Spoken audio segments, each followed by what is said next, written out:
Kakapagod yung pina-overtime sa akin ni coordinator. Parang okay dito Balay Francisco.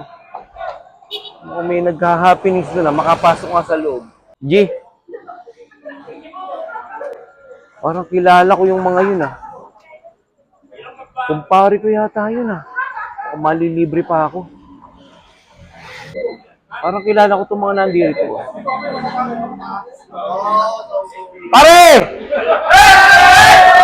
Pare!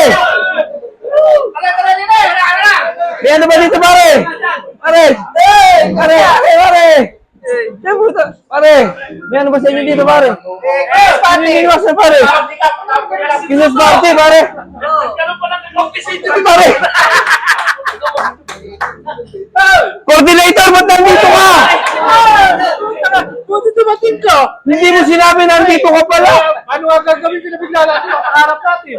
Kaya sinasabi sa'yo, lumipat na ako ng coordinator. Lagi mo akong dinadala din sa mahirap. Nandito ka pala sa masarap. Hindi, gagawin ng paraan nyo. Gagawin ng paraan. Paano ba dapat natin gawin? Nauuhaw ako, coordinator. Paano gagawin? Tubig! Tubig! Tubig, coordinator. Ano akala mo sa akin? Pare alam mo naman tayo, mahirap na buhay lang tayo. Sabi ko sa'yo, ang laki ng kickback mo, tapos tubig bibigay mo sa Huwag akin. ka maingay, huwag ka maingay, huwag ka maingay. Konti lang ang kinikita natin. Kaya para medyo ganahan ka naman. Pilsen. Oo, okay yan. Di ba? Oo. Ano lasa? Sarap, coordinator. Merry Christmas!